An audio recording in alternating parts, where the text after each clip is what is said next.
Hi guys, welcome to this tactical video. This video is about Space Marines, and it's not like a full-fledged tactical video in a sense, but you guys have probably already seen the title. This is about the best HQ choice for low point games. And although I say it's the best for low point games, that doesn't necessarily exclude it for high point games. It's just basically what you're getting the most for your points, basically, and whether it's like effective and stuff. So as you can see here, I've got 3 HQ choices that you see in the Space Marine Codex. So we've got Librarian, we've got Captain or Chapter Master, if you prefer, and we've got a Chaplain. Over here, that's the Chaplain. Okay, sorry, the screen is falling, so blah blah blah, let's come out. Okay, this is pretty straightforward. Most people know these. Okay, if you are playing a small point game, then generally speaking, you would pick a captain if you had a specific individual role for him. So as a result, you would it's common practice to take a captain on a bike, beef him up to the nines, and then let him go hunting, and that's a very effective way of using a captain. Alternatively, maybe he will benefit another unit with some close combat punch. If it's a dedicated close combat unit, then generally speaking people will put a chaplain in instead, because he buffs the unit and makes them all more effective. But if it's just a standard unit and you want some close combat protection, then a captain's a good choice. So generally speaking, that's what you do. At low point games, and we're talking like 500 points to about 1,000 points, that's difficult to do with a captain, because they start off at 90 points cost, same as Chaplain obviously, but unlike the others, he doesn't start with a power weapon for free. He doesn't start with any kind of army buffs or anything like these two do. Sorry, these two. So as a result, he's very much individual, and you need to put points on him to get a roll. Okay, so there is that. So because of that, the captain, whilst very, very effective and useful in certain builds, we're going to take him out, because he's a bit too expensive for this. Again, Chaplain, as I've already said, very specific. If you put him in a dedicated assault role, then he's very good. Defensively, he's not quite as strong. However, he is stronger than the Librarian, because at least he comes with a 4-bit vulnerable save, whether he's in Terminator armor like this or not. So as a result, that actually makes him quite effective defensively, and of course, fearless and stuff as well. So some benefits there, but he needs to be in close combat to be super effective, and he is still perhaps a little bit pricey in a way compared to the captain in terms of his close combat prowess, but he could do worse, so we'll put him there. Situational for the Chaplain. Okay, so that leaves us with the Librarian. Now, most people will immediately say Librarian, best choice you can get, because not only is he cheaper, but you get the force weapon, such as that, and of course you get psychic powers. Now, for Space Marines, you can draw from only certain psychic powers, and they have different effects. Obviously, invisibility is the strongest one. If this guy's a level 1 Psyker, then he cannot actually cast invisibility. So, because of that, you would be better off upgrading to Apostolary, which I believe puts him at 90 points. And there you go. Now, the problem with the Librarian is defensively. You need to invest in him defensively. So, a lot of people go for the Terminator Librarian, sometimes a Bike Librarian to make him relentless and give him the toughness and at least the cover save. But because he has no invulnerable saves, he's quite weak defensively, and he's only got power armor at the end of the day. So, not so strong defensively, okay? Now, he's slightly better in close combat, because, he comes with a power weapon, and depending on the psychic powers will determine his role. That is the problem as well, though, is that the fact that you don't know what psychic powers you're going to get. It may be good, it may be bad. You may end up not getting much use out of him as you can. And of course, if you just take a single Librarian at, like, say, 500 points, minimum points cost, that kind of thing, you may not have much of an effect on the game, because, a single level 1 Psycho, what's he going to do? I suppose the other benefit is the Psychic Hood, which at least extends some psychic defense out. But, you know, he's not going to stand up much in a fight. If he gets challenged out without any kind of upgrades, he's not going to do well unless he's already stat-wise an advantage. And, you know, those psychic powers are so random, and you're never guaranteed to get them off at the end of the day. So, yes, seems cheaper. So what is the best one at a small points cost?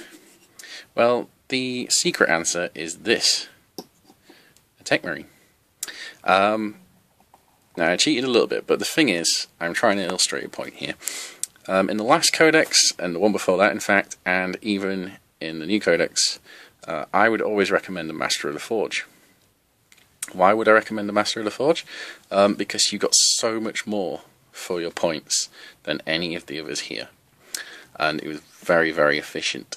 Now that there is no Master of the Forge, and it's just a Tech Marine, at 65 points, mind you, you get some benefits still. It's price comparable to that.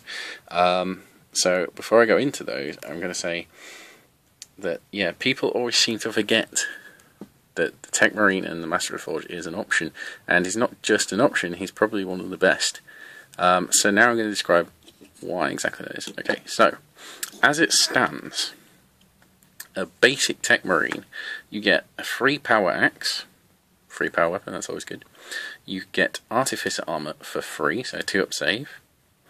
And he has Ballistic Skill 5, which is better than all of these apart from the Captain. Okay, better at shooting. Yeah, that's 65 points, you get that. On top of that, he can benefit a piece of terrain that you wish to choose and upgrade its cover save by +1. So if it's a ruin, any unit in that cover save gets any unit in that ruin gets a 3-up cover save instead of a 4-up. On top of that, of course, he can repair vehicles instead of shooting. So if there's no targets to shoot, he can always repair a tank. If he's in a transport, he can repair it on the move. He can fix weapons and immobilize results, as well as fixing hull points. So, you know, effective in that sense. Okay, already he's buffing just as much as this guy for the most part, depending on how you deploy your army, of course, and depending on what kind of psychic powers this guy actually managed to get. But on top of that, there's no rolls for this. You're going to get it regardless of what, apart from repairing, of course, but more on that in a minute. You're getting that +1 cover save to terrain, okay? Best suited terrain you could possibly have. +1 cover save to everything in it. That's pretty good. It's permanent. You don't have to roll for it. Can't be denied, etc. So it's a good buff over what you get for a level 1 psychic, if you ask me. Defensively, he's obviously a lot stronger because, you know, you've got that 2-up armor save and he's better at shooting. So already you're getting the better benefits there. Okay. Now, if you were to take the Iron Hands chapter traits, for example, he gets even better at repairing. He gets a 6-up Feel No Pain, and of course he gets It Will Not Die as well. Obviously these guys would as well, but his repair gets better. So good benefits. Okay. Now a lot of people are probably thinking, well, who takes level 1 Librarian?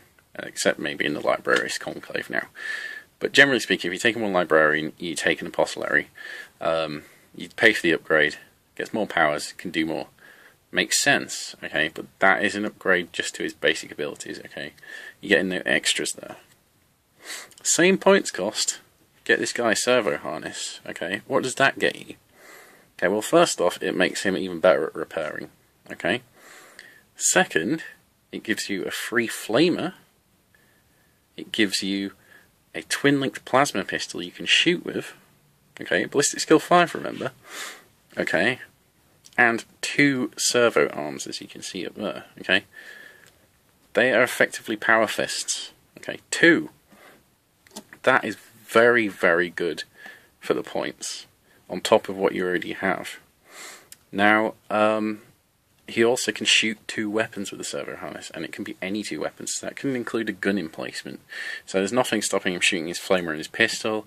He can shoot another weapon, like a combi weapon, and his pistol or his flamer. He could shoot a gun emplacement. He could shoot 2 gun emplacements if he's near 2 of them. So because of this, you know, and of course Ballistic Skill 5, very, very good. Because of this, he's already better at shooting. He buffs your army more because he's got those repair rolls and you get that cover save, okay? He's more defensive, he's got the 2-up save for free, which would usually cost you an extra 20 points. And he's got 2 freaking power fists on there, as well as a power axe. Now obviously the power axe isn't that useful, but you can exchange it out for a relic. If you pay 15 points on top of that, get this guy a storm shield, he's suddenly really, really hard to take out. Especially if he's in the unit for the troops, and he's very, very strong defensively now. Iron Hands, Tank Marines especially. So because of this, and I've always said this, is that because of all these benefits you get for so cheap, I mean, if you broke these down to individual cost components, that would cost a hell of a lot. You're effectively getting a master-crafted plasma pistol, but you'd have to put it on the captain because it's the closest stats, effectively. 2 power fists, you know, buffs of a librarian, etc. A flamer. You are getting a lot of benefits, okay, for very, very cheap. And yeah, I don't think people really appreciate the options for the HQs in their codex. And I mean, now with the special characters, there's even more options because, of course, you can take Sergeant Talion as a HQ choice now. I'll do a different video on him at some point in the future. But yeah, that's effectively it. So I just wanted to ensure that, you know, because I see it a lot where people will ask, like, what is the best HQ at like 500 points, say, and everybody there says Librarian, and I'm the only one who's saying Tech Marine, and I stand by that because a Tech Marine is so much better value for points and will do way more for your army than a single level 1 Librarian. So with that in mind, something to think about at the very least. So that's it, basically. If you like this video, remember to click like, feel free to comment and subscribe, and I will be back with more tactical videos soon. So thanks for watching, see you next time.